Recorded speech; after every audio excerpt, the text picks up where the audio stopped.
because I usually forget. But just introduction. So this is Mark Sullivan, our wonderful book that we all have loved. And over the last 3 months, we have been reading The Last Green Valley. And so Mark, I don't even know if you know anything about me, but because I don't think you have an Instagram account. I've tried searching for you about 100 times. But I have an Instagram called Megan's Book Club, and for the last 2 years I was doing a monthly book club, kind of like a Reese, kind of like a Jenna, but not as big scale. But then this last year it felt like people were having a hard time getting the book from the library or whatever, they just didn't get it in time. So now we're moving to a quarter schedule. So this was our quarter 1 book, and I think a lot of people were able to read it, which is just exactly what you want. So we have bookstagrammers, which I don't know if you're familiar with that terminology, but we have book lovers on Instagram, and we have just readers that follow me and somehow trust me to tell them what to read. It's kind of a beautiful partnership. My goodness, I can't stop hitting admit to let people in. It's so fun. So anyway, Mark Sullivan is a very well-known, well-published author. He has written many, many books with James Patterson, which I actually want to talk more about, but we can talk about that later, how that came about. And because I think for at least myself and maybe other people listening, I felt more familiar with this book and then your previous historical fiction, Beneath the Scarlet Sky. So I don't think people know of your other books. So why don't you just tell us for a second just about that,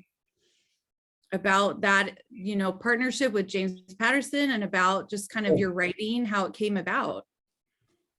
So prior to writing historical novels, I wrote mystery and suspense novels by myself and with James Patterson. I was lucky that my third suspense novel was nominated for an Edgar Allan Poe Award, and that's where I met James Patterson, at the Edgar Allan Poe Awards. And we kept in touch over the years. And then one day I got a call asking if I was interested in working on a story based in Berlin with him, and I was. And we wrote 5 books together in the Private series, and I continue to work with him kind of behind the scenes as an editor. Great guy. Love working with him. Cool. So is it kind of, for people who aren't familiar with that series, because I'm not very familiar, is it like a historical fiction thriller, or is it more thriller based in Europe? So those books are the ones with Patterson are based on this idea that there's this big security firm called Private, and they have offices all over the world, and we tell stories in all the major cities in the world. And that's what I did. Very cool. Yeah. So then how did you did you always want to write a historical fiction? No. So I found Beneath the Scarlet Sky, for those of you who haven't read it, on like the worst day of my life. It was in February 2006, and my younger brother had drunk himself to death, and my latest book at that time had tanked, and my wife and I were in this long, lingering business dispute that had taken us to the point of personal bankruptcy. And I was driving down a snowy highway in Montana, and on my way to Costco, of all places, and I realized I was worth more dead than alive. And I considered driving into a bridge abutment so my wife could collect the insurance. But I kept seeing my wife and my kids in the snowstorm, and I didn't do it. But I got to the Costco parking lot as rattled as I've ever been in my entire life. And I put my head on the steering wheel and I begged the universe for a story, something that I could believe in that would give me purpose. And so I go about my business. I go to Costco, I go home, and my wife has no idea that I've gone through this, crisis. And she says, "You have to go to our friends of ours, the Robinsons, for dinner tonight." And I said, "I'm not going to any dinner." She said, "You have to. We've canceled on them 3 times." And Betsy was not feeling well. So anyway, I go, and this perfect stranger starts telling me the story of Pino Lella, which formed the basis of Beneath the Scarlet Sky. So I worked on that for 10 years, and I had to learn how to be a different kind of writer. When you write a mystery or suspense novel, it's largely an intellectual pursuit, right? It's a game, it's an adventure, it's what have you. But writing historical fiction, especially one that's based on a true person, required me to be a fundamentally different kind of writer. And it took me a while to teach myself how to be that writer. One who is willing to be much more vulnerable in the way he writes, in the subjects he gets involved in. Beneath a Scarlet Sky, like, radically changed my life in too many ways to count. The biggest thing that it did was it changed my perspective on life itself, and through an understanding of grief. Losing my brother like that was brutal, and I didn't understand it. It was the closest person I'd ever had who died. And Pino Lella ends up teaching me about grief. And so, in teaching me about grief and the transitory nature of life, I got a completely different perspective. Life went from being, a terrible ordeal to an absolute miracle, and it continues to be that to this day. With little bumps here and there, but that's the way it goes. But anyway, the interesting thing was that after Beneath was published and was an instant runaway bestseller, all these people told me I would never find another book like it, another story like it. And I was like, yeah, I don't know. I don't think I went through what I went through not to find another one. And sure enough, all these letters and emails started coming out of the woodwork. People telling me about various stories, and some of them were quite good, And but I realized quite quickly that I needed criteria. What was I looking for? And I went back and really thought about Beneath and why, it's touched so many people, and it's ended up, it's in 37 languages now, which is absolutely crazy. Mm-hmm. Right? It's unreal. And it has touched people all over the world. But the big thing is, I wrote down these 4 words: moving, inspiring, healing, and potentially transformative. So that became my criteria. This is what I was looking for, a story that met that. And it wasn't until November of 2017, about 5 months after Beneath came out, that I'm speaking at a local Rotary in Bozeman, Montana, where I live. And this retired dentist comes up and says, "Do you know these people in town, the Martells?" And I said, "Well, I know who they are, but I don't know them." And he said, "Well, the entire time I was reading Beneath the Scarlet Sky, all I could think of was the story of Emile and Adeline Martell and how they came to America." And he said, "You need to hear it." So a couple of days later, I put it into my navigator, and it's like 2 miles from my house, Bill Martell. And I go, and it tells me to take a left into this older neighborhood. And I'm getting this weird feeling, and I can't quite figure out why. And then all of a sudden it dawns on me when I get out of the car in Bill Martell's driveway that I can't be 250 yards from the dinner party where I heard Pino Lella's story, which Oh is my kind of goodness. crazy, right? Right. And as an aside, my agent later told me to go and knock on every door in that neighborhood because I had a career right there, right?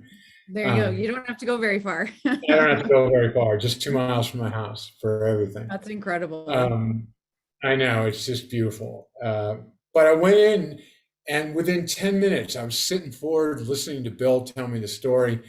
And within an hour, I knew I was getting like the tingles on my arms, and I just knew it had all the dimensions that I was looking for. And so I set off. I did a lot of research. I read everything that I could find on Ukraine and on this, epic journey, which really happened, and which now, I don't know about you, but it feels like it's happening all over, isn't Yeah. it?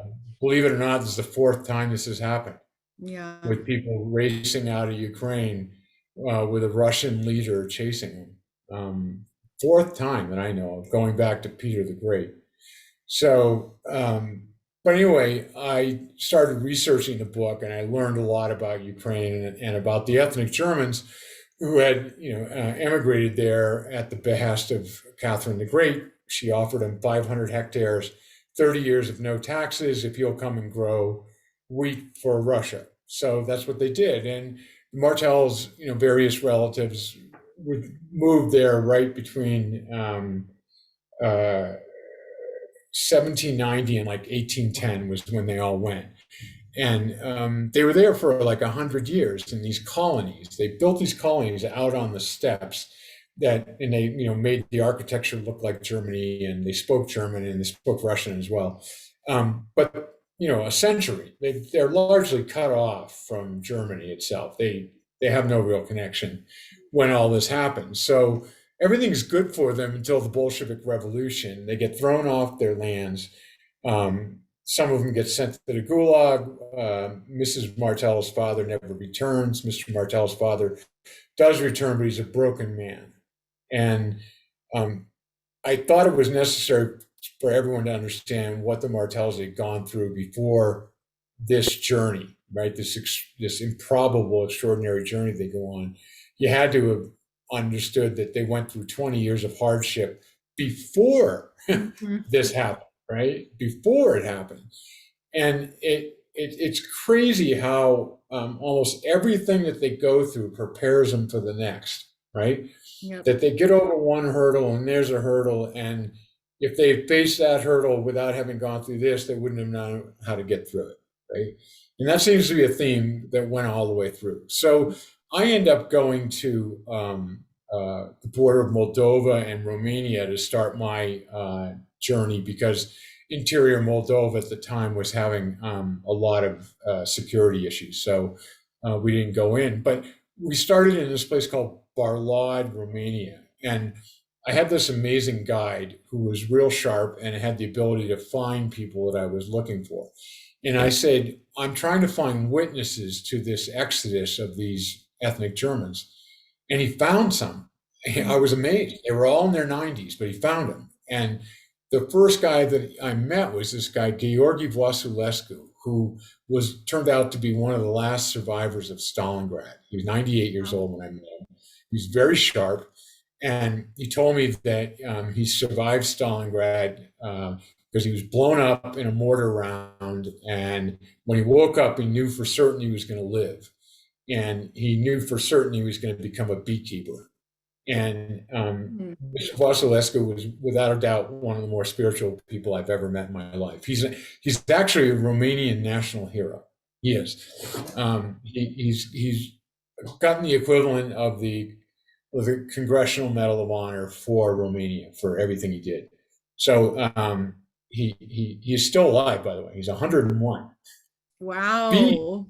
Bees and honey, I'm telling you. This guy had something going on. But anyway, he was very, very spiritual guy, and I just loved him. I loved the time I got to spend with him. And so I sort of stuck him in my back pocket, and I went all the way through Romania. Everything I describe is the route that they took, and into Hungary and up through Czech Republic. And then I had to go home because my 86-year-old father was getting married. So I went home and was his best man, and then flew back to Getting Europe. married.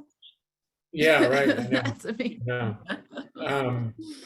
So I came back, did that, and then I flew to Ukraine with Bill and Walter. And we were able, again, through competent guides, to find Friedenstahl, which is now called Tyrady, in Ukraine. And we went there. It was up a perfectly horrible road. I understand why the Russians are bogged down on the Ukrainian roads. They're not very good. It's actually a great thing, because they literally are bogging down the mud and the terrible tar.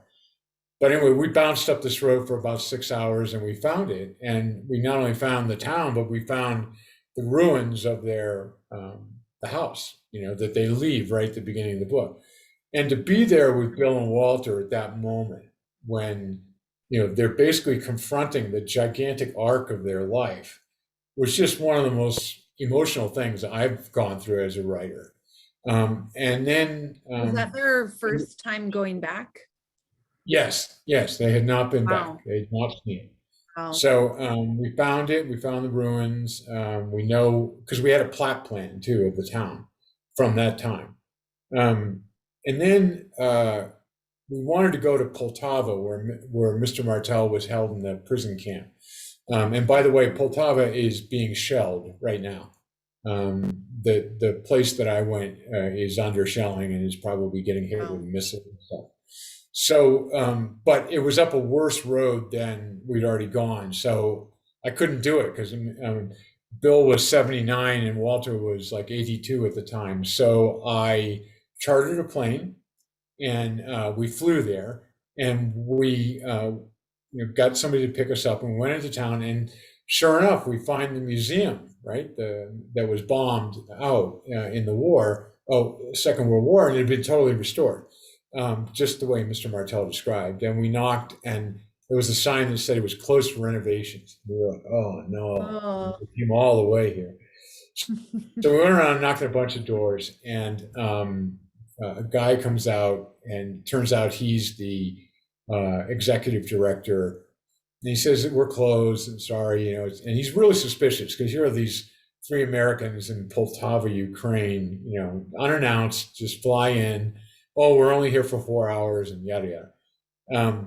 And then Walter, who's a very gregarious guy, just starts talking, and he mentions that his father, when he was working to rebuild the hospital, would gather scraps of wood from the lumber and sell them to the cooks so she could cook for the POWs. And he got this big grin in his face, the director, and he said, "My mother was one of the cooks. Let's go." And in we go. And he takes us into the basement where Emil was held with 500 other men. Wow. And I'll tell you, if it was possible for there to be more emotion in there than there was at the ruins of the house, there was, because everything that their father went through became incredibly real, Yeah. and just the oppressiveness of it, because it had a low ceiling. And you could just imagine, 500 guys sleeping in these rooms. It was just horrendous. Yeah. It gave And all me the people who died in there while he was there. yeah, Just exactly. yeah. It was haunted. Yeah. And from there, we were separating. Bill was going back to the States, and Walter and I were going to go to Poland to do the research on the Ellis Island of the Third Reich. And we were sitting there in the Kyiv airport, waiting for our flights. And I said, Bill, when everything that you've described, and by the way, I lucked out that they had 2 90-minute interviews with Emil and Adeline that I was able to listen to and listen to a lot. And I said to Bill, my understanding is your dad, because of his being raised under Stalinism, he kind of kept his head down, right? He was timid. He didn't want to be noticed or stand out. Standing out got you sent to the gulag, right? It's not good. So, and I said, yet he goes into this prison camp. Now he has done stuff along this route that speak to his character, but he still goes in largely the guy who's going to keep his head down because his father has told him how you survive in the gulag, which is keep your head down, right? Don't get noticed. Mm-hmm. And yet something happens to him in that POW camp, right? He goes through this massive transformation. He comes out the other side, a risk taker, a person who sees opportunities, a person who strives to be more than he was. And, it's embodied in his incredible escape, right? He makes this wild escape, and he just knows he's going to get there. And I said, how do you explain it? And Bill said, well, there must have been someone in there, who changed his perspective on life. He said, you're just going to have to make it up. And I said, well, I think I got just the guy with the beekeeper. Mm-hmm. Yeah, because Mr. Vasilescu, after, when the war ended, he was sent to a POW camp and he escaped. And he was sent to another one and he escaped. And he was sent to a third one and he escaped. And then they sent him to a maximum security one. And he, in 4 years, and he did it by believing he was going to become a beekeeper, which he did. I was rereading that part. I was laughing with a friend that I did not know how to pronounce his name, and she said it was something, and I said it was something in the book. And so I had to reread it today. And it's interesting that he was kind of that character, at least for me, while I was reading that. He just kind of would keep things a little light in a way, because there's so much. I mean, not that like we wanted some like light happy book. We know what we're getting into with the World War II historical fiction, but there's just this part at the end when Emil's like, what made the difference, and he's like, well, there was a big difference. And then he said, the way you think about Dubussari will now influence your life in the future, won't it? And then he says, and if you ask yourself today what your opportunities are, will you see them? Will you find them in the future? And then they're just kind of going back and forth. And that whole, I wrote it up. I'm so sorry. There's marks everywhere because I liked it so much, but there's so many things. And then he tells him, he's like, martel means hammer, you're not meant to be a farmer, you're meant to be a builder. And that transformation for me just felt so powerful, because that's like all you really want for these people that are suffering, to have that, grit and that hope, and that to get through these incredibly hard times. And, it's just, and I love hearing the background of how you included, that man that you met, the beekeeper. I mean, it just it's like full circle of like, these people are real, and I think for many of us, it just felt so tangible and validating. It was an incredible story, thinking that all of this was real. Obviously there's his, fiction to keep the ball going, but it just, I just love that relationship between, I'm so sorry, my 4-year-old is coming here. Can you say hi to Mark? Okay, go find Dad. Oh my goodness, he's gonna die. Go upstairs. Bye-bye. Anyway, but I think we all appreciated just your explanation of how this story came about, because I think one of the responses after I selected this book, and a lot of people were asking me, well, what is every part real? Did they really, experience all of this since they had, passed away when you had met the family, and reading your acknowledgement and your, the little afterward in the back. I mean, it sounds pretty, everything very was real. Just how it was for them. Yeah. You got to remember that when I do these stories, I try to learn as much as I can.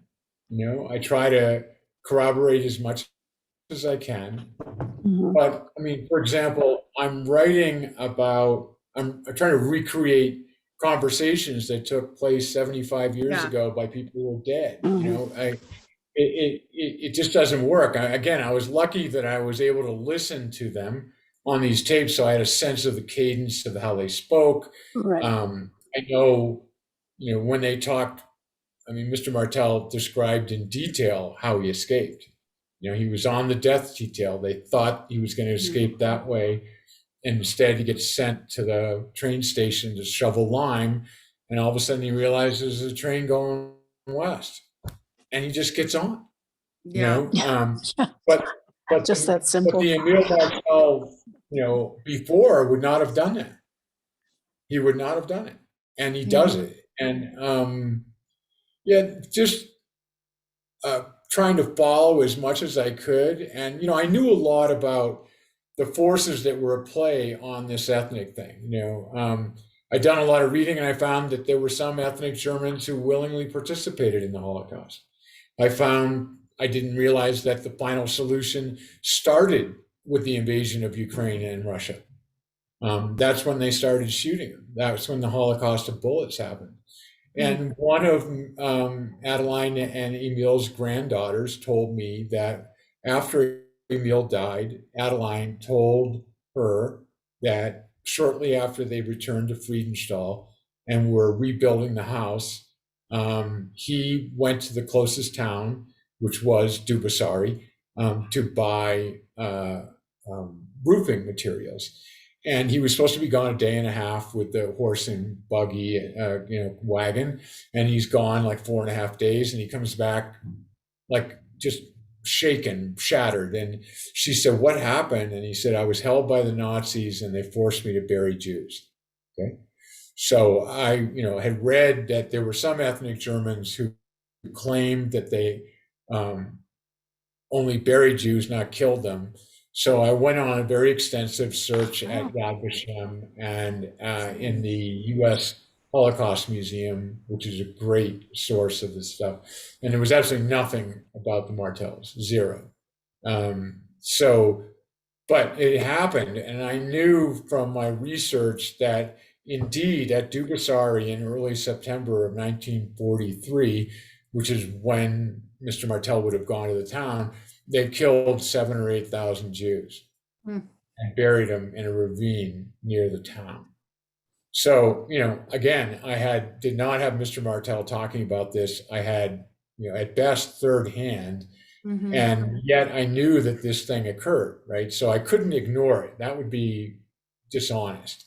So I decided to face it. And interestingly enough, I discovered that shortly before the German invasion of Russia and Ukraine in 1943, Heinrich Himmler, who was the architect of the final solution, asked to see an actual firing squad. And he goes and he's watching political prisoners be shot, and he gets violently ill afterwards, and he makes this declaration that no one shall be punished or killed for refusing to kill a Jew, because he wanted true believers behind the rifles. So I took that and the information that I knew about who was at Dubasari, and it turned out that the people that I describe at Dubasari were at Dubasari, these Germans. You can read about them in the Nuremberg trials. And some of those same guys became the protectors of the ethnic Germans 18 months later during the retreat. So knowing all this is how that backstory came together, that what happens to Emil at Dubasari, because, that's where he has his crisis of faith. He doesn't understand that he's been answered. It's not till the beekeeper shows him that his prayers were received and answered. So anyway, it was all stuff that actually, frankly, frightened me, because I was dealing with such heavy stuff with that massacre. But I've just found in my writing career that the more you face the stuff that scares you, the better, it's the most dramatic stuff is when you face that. Yeah. Well, and I think it's just the amount of research that you put into this book, it is very, it's a very well thought out development, even the history aspects, it's not, it just flows so perfectly that every piece just like lines up. And at least for me, I have a German heritage. My grandparents came from Germany after the war. And so it hit on a different level for me reading through, you know, this story. They weren't ethnic Germans from Ukraine, but they definitely had their own story to tell. And I think because while they were alive, they didn't talk about it, you know. Right. And, you know, my grandpa like was one of the Hitler youth going to the concentration camps to like send laundry, and they didn't know what was going on, you know. And so I Yeah. only know these stories because of what he's written in a journal. And even Yeah. then it's very, very, very minimal.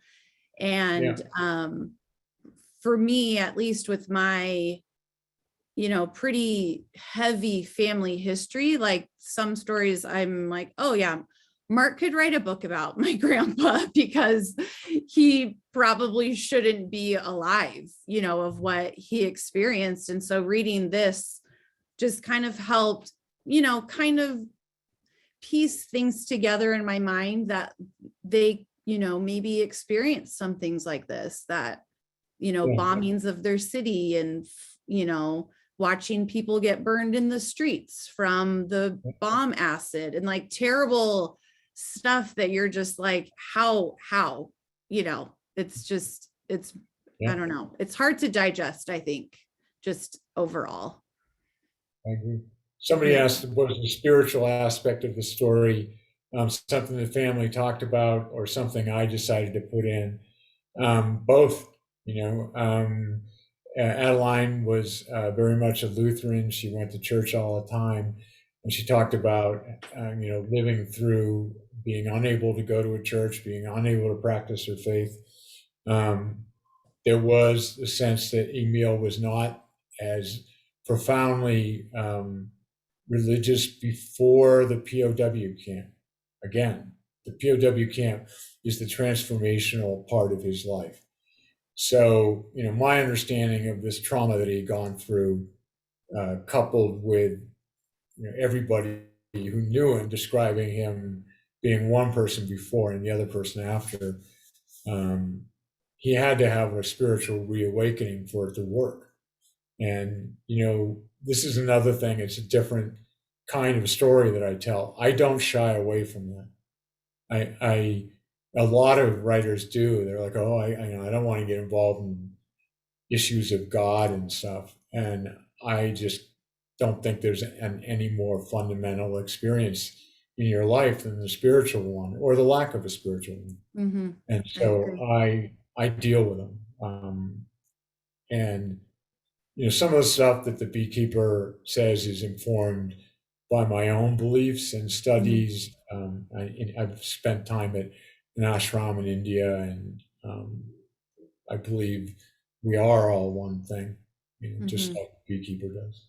Yeah, that was a great question. Yeah, you guys, if you want to have Mark answer one of your questions, feel free to use this little chat sidebar. It's super handy to have.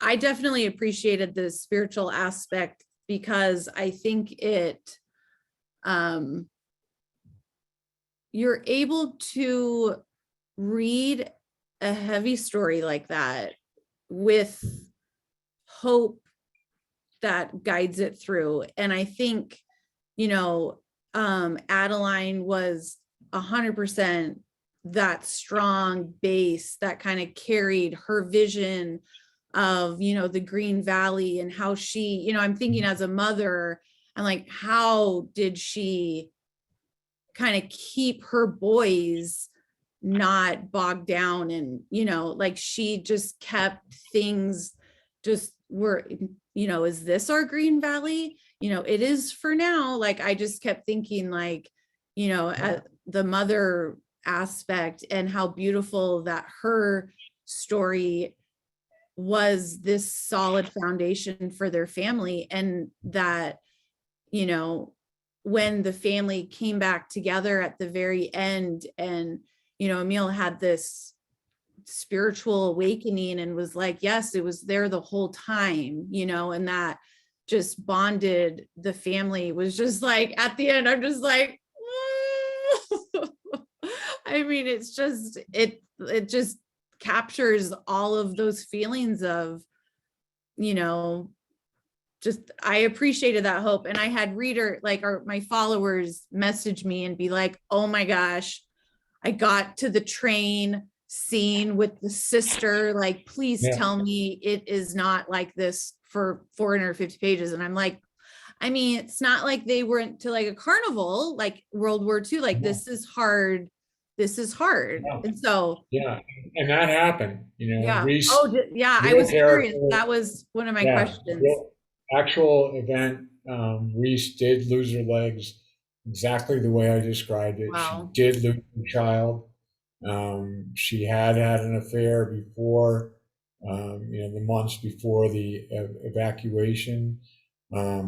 She did go back with her mother, who was, sorry to say this, but just as much of a bitch as I described her. I've even got, tapes of Adeline just, she's obviously an incredibly warm person. Mhm. And then she starts talking about her mother-in-law, and ooh, things get pretty bleak fast. But Reese was a real character. As I described in the afterword, Emil does get across the Iron Curtain, and does get to see her and offers to bring her out. He's got the money, he'll sponsor her, he'll bring her out, and she refuses. Wow. Alcoholic, and just the way it's described. He couldn't understand how some people will do anything for freedom, and some people will cling as hard as they can to the familiar, Yeah. which is Right. not freedom. The Yeah. familiar is not freedom. Well, and I think that's what we're seeing right now, and not to like talk about current events, but it's a little bit eerie that we, you know, read this book while all of this Ukraine Russia conflict is happening. And, you know, you hear of the people that are fleeing and, you know, just trying to get freedom that way. And then Yeah. hearing stories of people that have stayed, you know, that they Fighting. have probably stayed through many, you know, like what you said, it's happened 4 times in the last 200 years. So it's like they are, I don't know the motivation behind, maybe they just are like, well, I've been here before, I can do it again. I mean, I don't know, I but don't know. you Part, know, it's very much part of their history. They know they've only been free for 30 years, but still it's 30 years. yeah. And it explains why they're fighting so hard. A couple of people have asked about Adeline's cousin, Maria, the one with the twins. Is that story true? It is. Wow. The story, she lost both of them on that walk. Oh, And the that last was she brutal. saw, she climbed in with a bunch of Soviet soldiers and started drinking vodka. And that's the last they saw. How much did Bill and Walter remember of their journey? There were certain parts that were absolutely indelible, that they remembered. Bill remembered the tank battle, remembered the times they were going through Transylvania when they were bouncing over bodies and horses going down the sides of mountains, and all that kind of stuff was very vivid in their understanding. They remembered, being in the wagon with the last of their stuff. And then it just becomes their kids, right? From my perspective. And it became just like any long car ride with like, Mom, where are we going? When are we going to get there? I need Right? to go to All the the things that, bathroom. yes, ma'am. All those things that we know from a trip, because effectively that's what it was. It was a road Yeah. trip. And you take a road trip with kids that age, certain things are going to happen, you know? And so I tried to depict that as normal as it could be. right? In a way that people would connect with. Oh, well, all right, they're in a horse and buggy, but it's the same principle. Um, the Living Family, they've all read it and they love it. Oh, I love hearing that. Yeah, I was able to, interview most of them because most of them knew Adeline, if Yeah, not both Adeline and Emile. And there were certainly quite a few people in Bozeman who still remembered them. And I was able to interview them too. So, I stitched it all together and they love it. So, that's great. Oh, yeah. so many good questions, you guys. Can we talk about the twins and then the living family? Oh, the story found me. Have I started to wait or rely on stories finding you? I do walk around open to new stories all the time. And they seem to find me. Um, so shortly after I was wrapping up, or right around the time I was finishing the Martell story, a good friend of our family, Alan Hayes, died. Alan was a fascinating guy, lived in Salt Lake City. He invented the computer mouse when he was at MIT, worked in a lot of big engineering companies, and he was a host dad to boys, teenage boys who were trying to make the United States ski team. And two of them were my sons who lived with him over the course of about 30 years. About 35 boys lived with him. So this guy had more experience raising adolescent boys than anybody I've ever heard of. And anyway, when Alan died, my oldest son was uh, part of the executors of the estate, and a lot of the boys came back to help settle Alan's estate. And one of them was a guy named Eric Ulrich, who at the time was the commander of SEAL Team 6. And they were there at the house for Alan's house for a couple of weeks doing all this, and a lot of stories were being told at night about Alan and other things. And Eric tells him a story that really gets my son's attention. Now, my son's also a novelist and a good one. And, I don't think I knew that. and yeah, Connor Sullivan, very, Oh, very good. write that down, everyone. He published his first novel last year. It's a great Wow. book. Amazing. Yeah.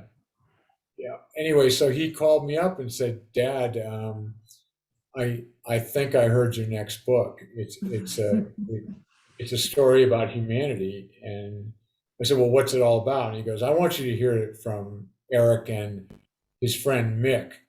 And it turns out that Mick is Michael J. Mulroy, who was the Deputy Assistant Secretary of Defense under General Mattis in the Trump administration. And it took us a while to get together, but we finally did, and at my house in Montana. And they tell me this story that takes place in Uganda, and I I just can't believe it. It's about this 14-year-old boy, 14-year-old girl, very bright, very ambitious, very accomplished in their early life, and they get kidnapped along with 20,000 other children by this messianic warlord. And he puts them through combat training that's more difficult than what the SEALs go through. And a bunch of them die, and they manage to live and survive. And they go through this horrendous experience, and yet the way they were raised as children in these villages anchors something in them. Their basic understanding of who you are and how you treat people. And they somehow never lose it. And then about halfway through this decade-long ordeal, they meet each other and they legitimately fall in love. And the power of love saves them. And they manage to not only escape eventually, but they immediately get back and they become part of this international effort on the radio, call the other child soldiers out of the jungle. Wow. It's just one of the most amazing things I've ever heard of. What And year so is this? When did this happen? 25 years ago. Doesn't seem it's too Yeah, close to modern. Yeah. So is that your next yeah, book? it is. Yeah. Wow. Okay, so It's been, we need more details. When does that come out? Did you well, write I it? got to finish Yet? writing it. I'm writing it right now. Okay. I'm halfway through. She just got kidnapped. He's Wow. already been in there. Um, and it's an amazing story. It's Sounds turning it in mid-September, and next year sometime it'll be published. just so the question that popped in my head is what do you do in your regular not author life helps balance these heavy aspects of your life? What do you do to kind of, counter that? Yeah, well, I'm kind of a knucklehead in my regular life. Um, I love to ski. I live all winter. I have a little cabin on Big Sky Mountain. I go skiing every morning for an hour and a half, 2 hours. I ski with the same group of guys that were all former ski racers, and I have a great time. And but the biggest thing I do is I am an active meditator. Hmm, I meditate once, if not twice a day, and it has given me an incredible balance. that's so interesting. I've never tried meditation, but I feel like we could all use some unplugging moments in our life. Um, So much so. okay. Anybody have any more questions? I know we're gonna wrap it up. I promise. You friends on the East Coast, it is late for you. Let's see. Oh, somebody asked, I mean, a lot of things in the book world I feel like are secret, but is there any talk about The Last Green Valley becoming a movie? There's talk, but here's the way Hollywood works. They all talk, right? Yeah, And the only time you believe it is if you actually see a check, and then you grab the you're check and watching you run to the bank it. and you cash it before they can take it back. So yes, my agents are shopping it. One of the problems right now is that COVID pushed back 2 years of production, and none of the big production houses, because they couldn't produce, were making money. So now they're shying away from period pieces, which Okay. a lot of money, a lot of time to get everything correct. So do I believe it'll happen? I do. But it's the same thing going on with Beneath the Scarlet Sky. We've been delayed so much from production. Mm, Yeah. yeah. I love this comment on the side here. It said, this story helped me mind shift from some heavy emotion outlook handed down from my immigrant grandparents. So grateful. I consider it a gift. Thank you. I appreciated how you ended this novel by giving the timeline since their union. And I agree. Yeah. It was nice to kind of like wrap that. Just we were all curious by the end, at least like when I was reading the afterword, I'm like, I'm going to read that again. Like it just helped to kind of round it out. Good. Yeah. Any other questions? I feel like we've covered everything tonight, Mark. We talked about just the background of the story, which I think we have all been so curious about, just Sure. how research had, such an impact of like the fact that you went with the boys who are now, very old men, but Yeah. to experience that with them, I think just supports the story in a way where a lot of historical fiction, I think, lacks. It's hard to have that kind of, first experience where you're able to talk to these people and get so much information about the story. Yeah, it is. And you what I found is that what you really want to do is you want to get them to open up their heart. Mhm. It, facts to me, I mean, they matter, right? But the emotional reaction to the facts to me is much more interesting. Mm. You know, Yeah. what did it do to them as people, as characters? How did the fact that they were altered influence the story? And it's almost always a question of the emotions that they carry deep in their hearts. And for me,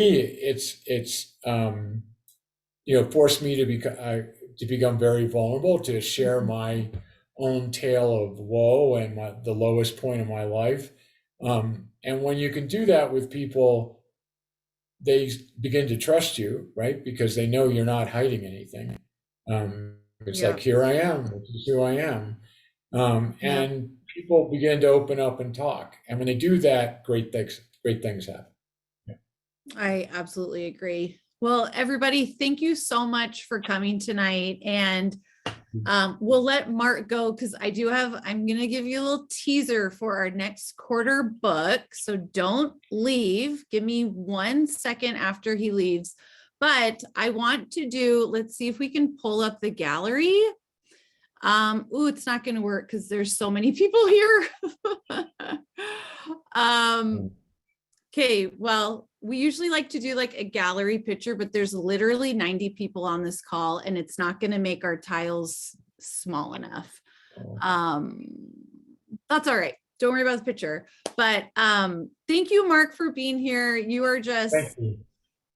you have been able to bring such a heavy part of history into our lives, I think, to help us understand today, our modern times, and to kind of get a handle on this aspect of history and the relationships of countries, and that these are real people. I think we forget that a lot of times just reading.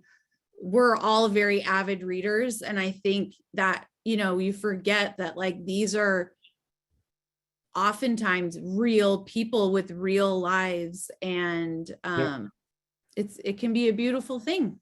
And what you said about vulnerability is absolutely the truth. So all right, everyone, say bye to Mark. I'll leave you to the rest of your night. And thank you so much for chatting with us tonight. My Thank great you. pleasure. Thanks so much.